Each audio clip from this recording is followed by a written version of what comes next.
بل غیر ملکی موضوعات میں ایک خبر افسوسناک ہے، اور وہ آیت اللہ محمد یزدی رحمۃ اللہ علیہ کی وفات ہے، جو کل فوت ہو گئی ہے۔ بہت ہی اہم شخصیت ہے۔ ایک مصباح یزدی ہے، محمد تقی مصباح یزدی حافظہ اللہ، جو مریض ہے، علیل ہے، آپ نے بھی ان کے لیے دعا کی ہے۔ خبروں میں آیا کہ کافی صحت سنبھل رہی ہے ان کی، اللہ تعالیٰ انہیں شفا دے۔ وہ علیحدہ شخصیت ہیں۔ یہ محمد یزدی ہیں، شیخ آیت اللہ شیخ محمد یزدی، اللہ تعالیٰ ان کے درجات بلند کرے۔ یہ بڑی اہم شخصیت ہے، ان سے تعارف کرانا ضروری ہے۔ بڑا اہم کردار ہے ان کا انقلاب اسلامی میں۔ یہ ان چند انگوش شمار علماء میں سے ہیں جنہوں نے امام اور پھر اس کے بعد رہبر معظم کی رہبری کے لیے فداکاری کی ہے۔ یعنی جس طرح امیر المومنین یاد کرتے تھے عمار کو، عمار یاسر کو، اور طلب کرتے تھے میرا عمار یاسر کہاں ہے۔ عمار یاسر کو ایک بوڑھا صحابی، لیکن کردار ایسا، رول ایسا کہ جس کی وجہ سے امیر المومنین محسوس کرتے تھے کہ مجھے عمار یاسر کی ضرورت ہے۔ عمار یاسر رضوان اللہ تعالی علیہ، ان کی خوبی یہ تھی کہ وہ بہت بے باک اور صاف گو اور سچے انسان تھے۔ مصلحتیں نہیں دیکھتے تھے، حق اور حقیقت کے پیروکار تھے، کسی کی پرواہ نہیں کرتے تھے، نہ اپنی جان کی، نہ مشکلات کی، نہ مصائب کی، اور اس راہ میں انہوں نے بہت کچھ جھیلا۔ شہادت تو ہوئی فیع باغیہ کے ہاتھوں، ان کی شامیوں کے ہاتھوں جنگ صفین میں۔ وہ خود ایک میزان تھے، رسول اللہ کی حدیث تھی کہ ہمارے یاسر کو فیع باغیہ قتل کرے گا، اور آخرکار آج بھی اگر لوگوں کو فیع باغیہ پتہ چلتا ہے تو ہمارے یاسر کی شہادت سے پتہ چلتا ہے۔ ایک پیمانہ بن گئے وہ۔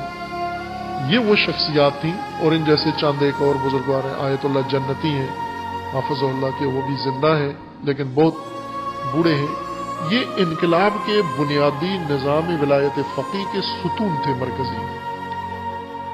بہت سارے مصلحت کوش لوگ تھے، بہت سارے نظام سے فائدہ اٹھانے والے، نظام کے سائے میں، نظام کی چھاؤں میں آرام کرنے والے اکثر انقلابی تھے، لیکن یوں انقلابی تھے جنہوں نے کھل کے انقلاب کے لیے بہت اہم اور بنیادی قدم اٹھائے تھے، اور کسی کا لحاظ نہیں کرتے تھے۔ خصوصاً آیت اللہ محمد یزدی، جب بھی کسی طرف سے انہیں محسوس ہوتا تھا کہ کوئی شخصیت، کوئی عالم، کوئی غیر عالم اپنے مقام سے سوء استفادہ کر کے انقلاب کو نقصان پہنچانا چاہتا ہے، تو یہ بے باک طریقے سے کھل کے اس کے سامنے آ جاتے تھے۔ بڑے بڑے قدم جن میں انقلاب رک سکتا تھا اور بڑا مخمصہ بن سکتا تھا، بڑا بحران بن سکتا تھا، ان بحرانوں میں آیت اللہ محمد یزدی نے در حقیقت فیصلہ کن قدم اٹھایا۔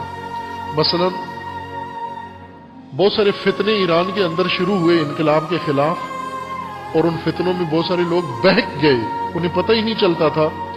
جس طرح بنو امیہ نے صدر اسلام میں فتنے کھڑے کیے اور عوام ساری کنفیوز ہو گئی، انہیں پتہ ہی نہیں چلتا تھا حق بجانب کون ہے۔ اور امیر المومنین یہ شکوہ کرتے تھے کہ انزلنی الدہر حتی یقال علی و معاویہ، مجھے زمانے نے اتنا گرا دیا ہے کہ اب لوگ یہ بحث کرنا شروع کر گئے کہ علی حق پر ہے یا معاویہ حق پر ہے۔ یہ کیوں ہوا؟ چونکہ عمار یاسر جیسے نہیں تھے۔ اگر عمار یاسر جیسے لوگ ہوں پھر وہ کبھی کنفیوز نہیں ہونے دیتے کسی کو بھی، اور یہ محمد یزدی شیخ یہ وہی تھے۔ کبھی بھی کسی شخصیت کوئی اٹھی، اس کے اندر انحراف پیدا ہوا۔ مثلا ایک آیت اللہ تھے آغاز انقلاب میں، شریعت مداری کے نام سے مجتہد تھے، مرجع تقلید تھے۔ یہ مرجع تقلید امام کے مخالف تھے، انقلاب کے مخالف تھے، اور اس مرجع تقلید نے ان کے ساتھ جو لوگ تھے، انہوں نے مل کر امام کو قتل کرنے اور امام کو ختم کر کے اور دوبارہ شاہی حکومت قائم کرنے کے لیے پلاننگ بنا کے اس منصوبے میں شریک ہو گئے۔ اب چونکہ آیت اللہ ہیں، مرجع تقلید ہیں، شریعت مداری بہت بڑی چیزیں، ایران کے اندر بھی کسی کو جرأت نہیں ہو رہی تھی کہ ان کا نام لیں یا ان کے بارے میں۔ تو سب سے پہلا شخص جس نے کھل کے مقابلے میں آ کے دنیا کو بتایا کہ یہ شخص خیانت کر رہا ہے، وہ محمد یزدی تھے۔ پھر اس کے بعد اور بہت سارے نام ہیں۔ آغا منتظری جو خود انقلابی تھے، لیڈر تھے، رہبر بھی کچھ عرصے کے لیے بنائے گئے تھے، ان کے بھی جب انقلاب کے مقابلے میں آئے تو ان کی اتنی بھاری شخصیت تھی، اس روب میں کوئی بولنے کے لیے تیار نہیں تھا۔ انہوں نے جمعے کے خطبوں میں جا کر آغا منتظری کے موقف کو بیان کھول لوگوں کے لیے بیان کیا کہ یہ جو کچھ کر رہے ہیں یہ خلاف دین اور اسلام کر رہے ہیں، کھل کے بیان کیا۔ اسی طرح اور بہت سارے نام ایسے ہیں جن جب بھی اتنے بڑے لوگ، آغا رفسنجانی جب رہبر معظم کو ایک خط لکھا توہین آمیز رفسنجانی نے، تو کوئی بھی نہیں بولا۔ رفسنجانی اتنی بھاری شخصیت سے اپنے آپ کو رہبر سے بھی بڑا سمجھتے تھے۔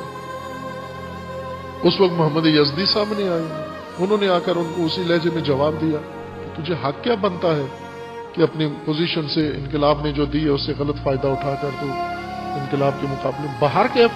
یہ وہ کردار ہوتا ہے جو فیصلے کی گھڑیوں میں فیصلہ کن قدم اٹھاتا ہے اور بات کرتا ہے، اور جس سے پورا ایک سسٹم پریشانیوں سے بچ جاتا ہے۔ یہ کھل کے بات کرنے والا کوئی نہیں ہوتا، یا سٹیپ اٹھانے والا کوئی نہیں ہوتا۔ اسی طرح کچھ اور لوگوں نے امام کے خلاف جب ماحول بنایا تو یہ سینہ سپر ہو کے سامنے آئے، رہبر کے خلاف جب ماحول بنایا یہی آغا محمد یزدی سینہ سپر ہو کر سامنے آئے۔ یہ وہ انقلابی خالص انگوش شمار عشرہ مبشرہ انقلاب کا ان کو سمجھ لیں، وہ تھے چند ایک افراد، جیسے شہید بہشتی تھے، شہید مطہری تھے۔ یہ وہ لوگ تھے جو انقلاب کے لیے وقف تھے اور انقلاب کے لیے اپنے آپ کو قربان کیا جن لوگوں نے، یہ محمد یزدی وہ تھے۔ اور جتنی توہین ان کی گئی، جتنی حتاکی ان کی گئی، جتنی گالیاں دشنام ان کو دی گئی، اتنا کسی اور عالم کو نہیں دی گئی۔ حتیٰ انقلابیوں نے، حتیٰ قوم کے طالب علموں نے اور قوم کے علماء نے محمد یزدی کی بہت توہین کی، صرف اس وجہ سے توہین کی کہ یہ انقلاب کے موقع پر اور رہبر کے دفاع میں، ولایت کے دفاع میں کسی کا پاس اور لحاظ نہیں کرتے۔ یہ وہ مقام تھا اس بزرگوار کا جو اس دنیا سے رحلت کر گئے۔ اللہ تعالیٰ